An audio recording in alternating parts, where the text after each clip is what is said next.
Hello students. तर C प्रोग्रामिंगच्या ह्या लेक्चर सिरीजमध्ये हे आपलं सेकंड लेक्चर आहे. तर असेसमेंट स्कीम ह्या टॉपिकचा आज आपण सुरुवात करत आहेत. असेसमेंट स्कीम बघा विद्यार्थ्यांनो, असेसमेंट स्कीम काय आहे? मूल्यांकन. विद्यार्थ्याला कुठल्या बेसिसवरती मार्क्स भेटणार आहेत? टोटल मार्क्स किती आहेत? इंटरनलला किती मार्क्स मिळणार आहेत? बरं, इंटरनलच्या मार्क्समध्ये पण काही प्रकार असतात, ते कसे भेटणार आहेत? आपल्याला थेरी पेपर लिहायचा आहे. थेरी पेपर टोटल 100 मार्काचा नाहीये, आपला 70च आहे. मग ते उरलेले 30 मार्क आपल्याला कसे भेटणार आहेत? ह्या सगळ्या गोष्टी ह्या व्हिडिओमध्ये आपण कव्हर करणार आहेत. टोटल मार्क्स किती आहेत सब्जेक्टला हे पण आपल्याला कळून जाईल त्यात. तर चला, टोटल मार्क्स जे आहेत सी प्रोग्रामिंगसाठी, तर तुम्ही पाहत असाल MSBTच्या वेबसाईटवरूनच सिलेबस कॉपीमधूनच घेतलेला हा स्क्रीनशॉट आहे. टोटल 225 मार्काचा हा सब्जेक्ट आहे. कुठला? PIC programming in C. आपण लास्ट लेक्चरमध्ये बघितलं होतं प्रोग्रामिंग इन सी 225 मार्काचा सब्जेक्ट आहे. ठीक आहे, टोटल मार्क्स 225 आहेत. आता आपण पाहूयात हे 225 मार्क आपल्याला कसं मिळणार आहे. तर काही गोष्टी आपल्याला माहिती पाहिजेत सिलेबस कॉपी वाचायच्या आधी, आणि एकदा जर आपण ह्या शिकून घेतल्या, first year, second year, third year, नंतर इंजिनिअरिंग, ह्याच्यामध्ये देखील आपल्याला काही अडचण येणार नाही. मी असे काही विद्यार्थी पाहिले ज्यांच्याकडे इंजिनिअरिंगची डिग्री आहे, ज्यांना ह्या गोष्टी माहिती नाही. आपण असं राहायचं नाहीये, आपल्याला सगळ्या गोष्टी ह्या नेटक्या माहिती असल्या पाहिजेत. तर चला पाहूया. तर सगळ्यात पहिली गोष्ट जी आपल्याला माहिती पाहिजे, what is essay? Essay is summative assessment. म्हणजे काय? समेटिव्ह असेसमेंट म्हणजे काय? देखो, सम करके असेस करना. समेटिव्ह असेसमेंट म्हणजे काय? सम करून त्याचं मूल्यांकन करायचं. म्हणजे एक एक्झाम होणार, फक्त एक एक्झाम होणार. कधी होणार ती एक एक्झाम? शेवटी होणार, सेमिस्टरच्या शेवटी. सगळ्या सेमिस्टरचं सम करून असेस करा. तर ती एक्झाम होणार आहे सेमिस्टरच्या शेवटी, लास्टला. एकच एक्झाम होईल आणि कधी होणार?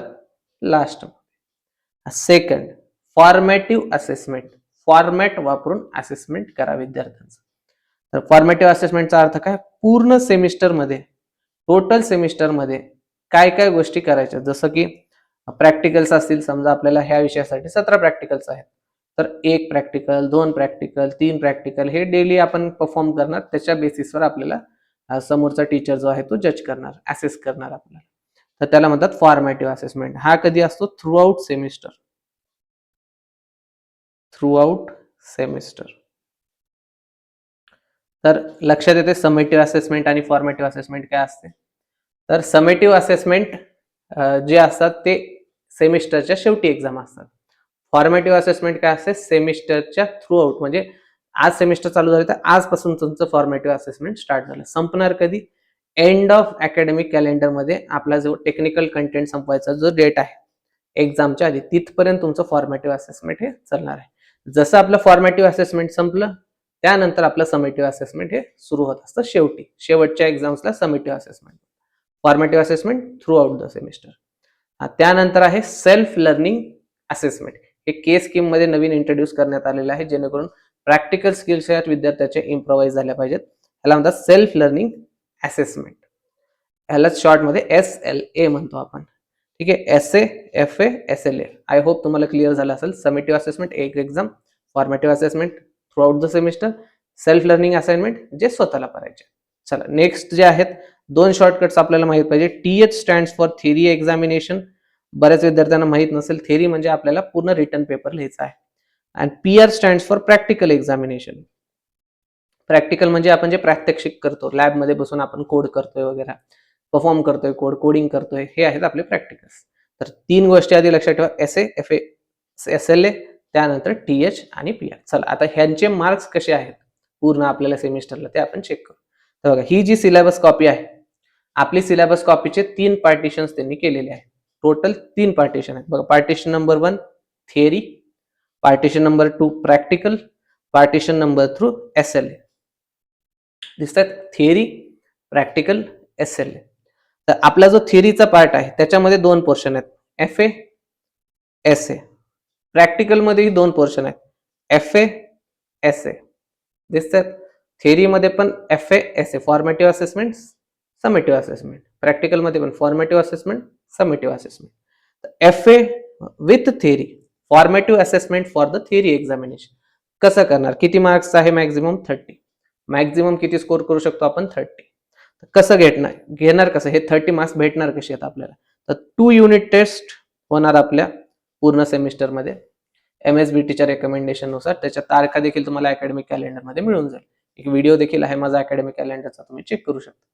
तर 2 युनिट टेस्ट होतील पूर्ण सेमिस्टरमध्ये. त्या 2 युनिट टेस्टचं ॲव्हरेज करून तुम्हाला हे 30 मार्क्स भेटून जातील. ओके. त्यानंतर SATH समेटिव्ह असेसमेंट म्हणजे किती एक्झाम होणार? एकच एक्झाम. कधी होणार? सेमिस्टरच्या शेवटी. तर सेमिस्टरच्या शेवटी किती मार्काची एक्झाम होणार आहे? 70. मग सर आम्हाला हे 70 मार्काचा फॉर्मॅट पण समजून सांगा. नेक्स्ट व्हिडिओ नक्की बघा. 70 मार्काचा फॉर्मॅट तिथं तुम्हाला बघायला भेटेल. तर कळालं की आपल्याला थिअरीमध्ये किती मार्क्स मिळणार आहेत? Total maximum 100 marks. आपल्याला किती पाहिजेत फॉर पासिंग? 40 मार्क्स. जर आपण हे 40 मार्क्स काढू शकलो तर आपण पास आहे. ठीक आहे. 30 marks unit test, 70 marks theory paper at the end of semester, 100 marks for theory. Minimum किती पाहिजेत आपल्याला पासिंग करिता? 40 पाहिजे. ओके. चल प्रॅक्टिकल सेक्शनकडे जाऊ आता. प्रॅक्टिकलमध्ये पण जसं सांगितलं आपण FA practical, formative assessment for practical, summative assessment for practical.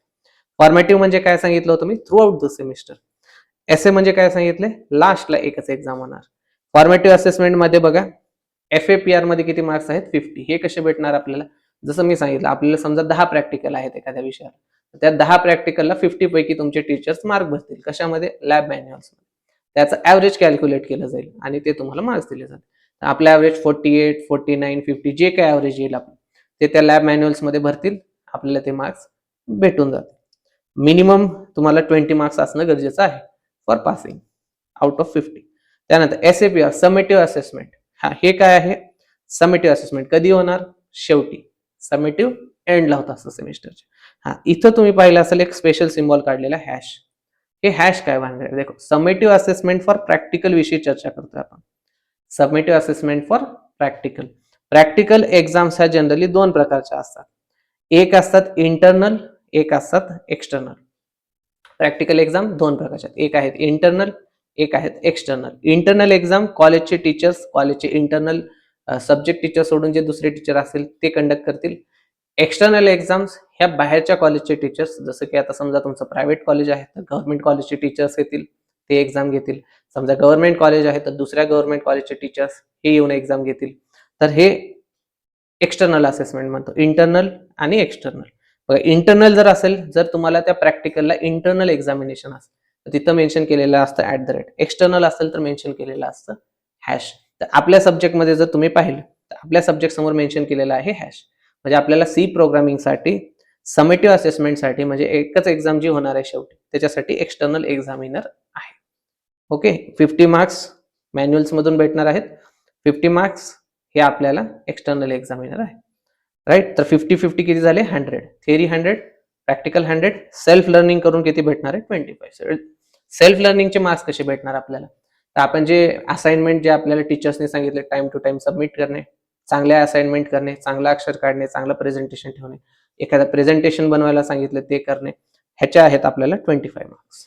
Okay. तर असे जर 100 for theory, 100 for practical and 25 for SLA. तर 100 थिअरी, 100 प्रॅक्टिकल, 25 फॉर SLA. तर टोटल किती झाली? 225 मार्क्स असे मिळणार आहेत आपल्याला. 225. आय होप तुम्हाला एकदम क्लिअरिटी आली असेल की आपल्याला कसे 225 मार्क्स मिळणार आहेत. थँक्यू.